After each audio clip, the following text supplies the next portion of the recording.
assim. Eu diria que o setor não paga mal, de modo geral. Dá para falar, que nem o comandante citou ali mais ou menos um salário de um soldador, um técnico nessa área aí dá para ganhar eu diria que os salários não estão nesse patamar, porque nessa área que o comandante citou, realmente existe como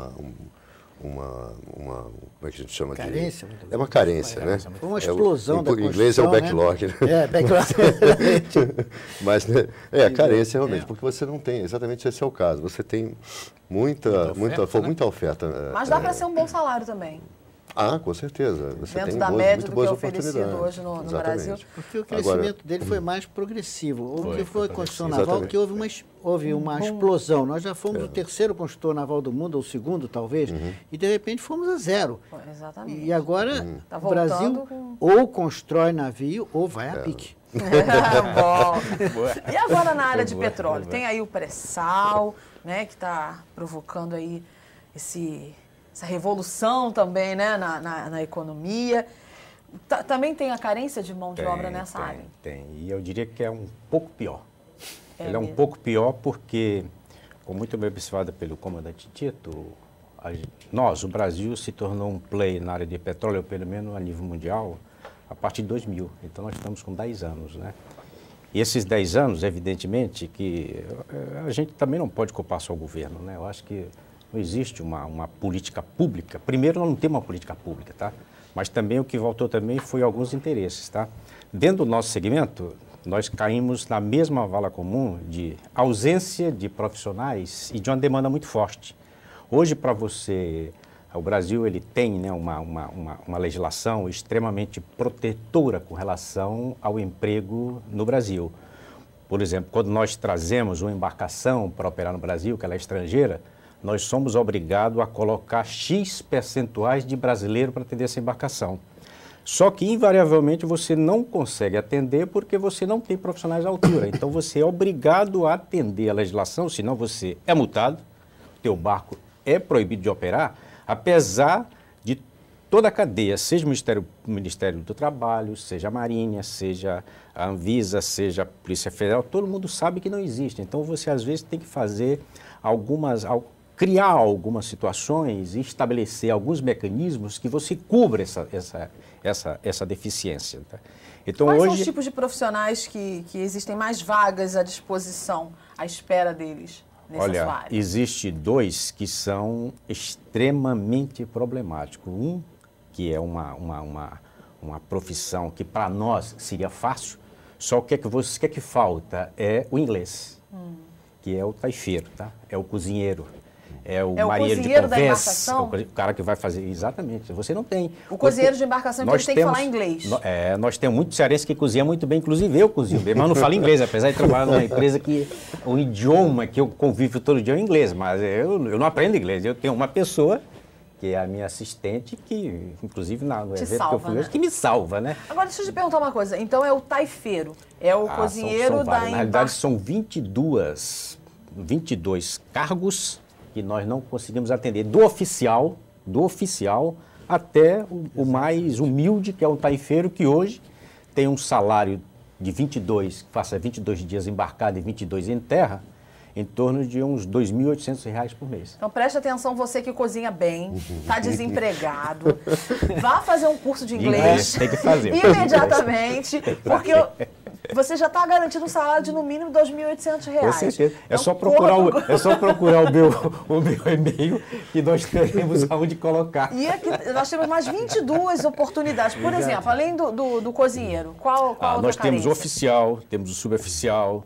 temos o comandante, temos o marinheiro mesmo. Tá? Nós temos o telecomunicações. Tá? Exatamente. Então nós temos praticamente todas as áreas que você atende um navio ou uma plataforma, você não tem profissional. Não dá para dizer assim, vaga esgotada. Não. Sempre tem oportunidade. E o detalhe é o seguinte, né? O Brasil vai precisar, porque senão o Brasil vai ficar para trás, ele vai precisar de pelo menos não vai a pique, 270 mil profissionais nesse nível até 2014. Isso aí é nível, muito de nível médio, técnico, né? Técnico, e escola. 2 anos, um ano e meio, 2 anos, tá? Inclusive a atitude do comandante Tito ao criar a Universidade Corporativa Mariporto, que nós apoiamos mesmo, porque para nós é realmente uma porta de entrada e uma busca de uma solução, tem que ser dessa forma. Eu acho que também nós, empresários, não podemos esperar simplesmente que o governo faça a parte dele. Eu acho que nós temos que também ousar, procurar fazer também um pouco da nossa parte, que não é só aquele velho jargão que hoje se tornou moda, responsabilidade social, tá? Eu acho que nós temos que pensar no futuro, inclusive nos nossos filhos também, né? Claro. Eu acho que todos nós queremos que o brasileiro, de um modo geral, ele possa ter dignidade e a gente tá ser preocupado de sair daqui e ser assaltado ali na frente, tá?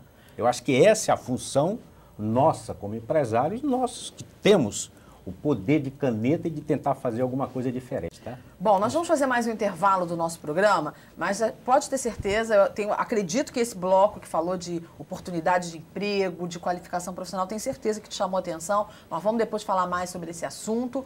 Vamos fazer um pequeno intervalo, mas voltamos já já com a Tribuna Independente.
Voltamos, essa é a Tribuna Independente da Rede Vida de Televisão.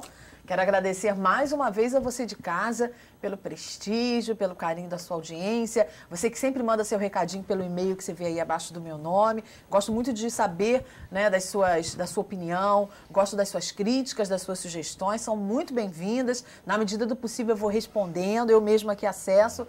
Portanto, mande mesmo seu recado, que ele é muito bem-vindo.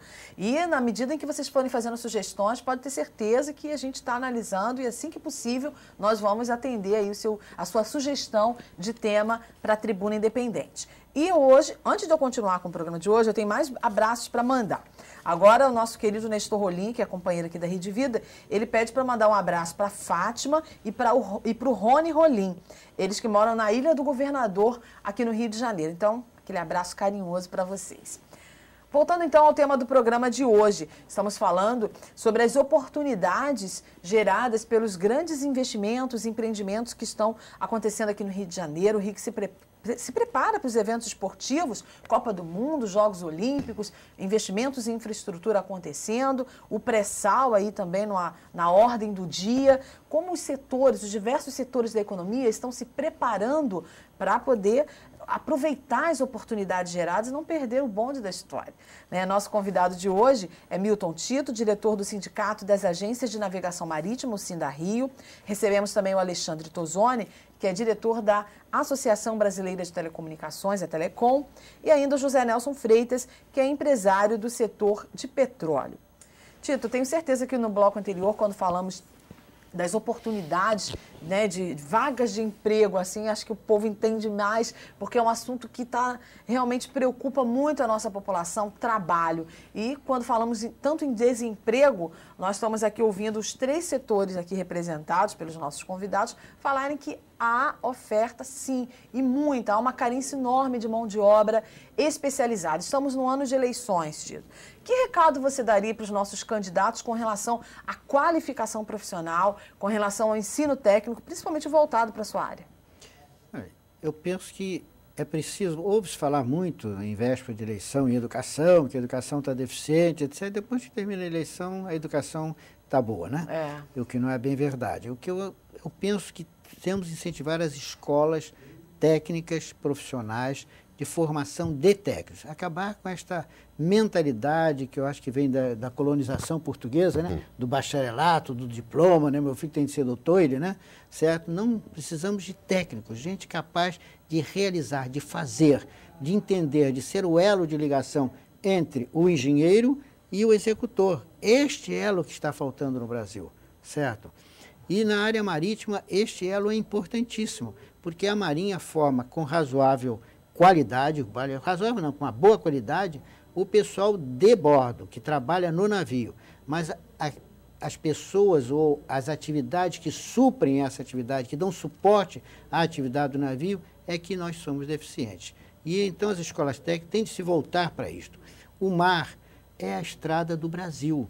Nós estamos cá no Polo Norte, cá no Polo Sul, lá aqui no Sul, e o mundo econômico está lá no Norte. E nós chegamos lá por que estrada? Pelo mar, certo?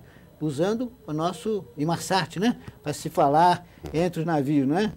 Aí as comunicações aí, né? Certo? Quer dizer, o Brasil precisa, é importante que o Brasil prepare sua mão de obra para o mar.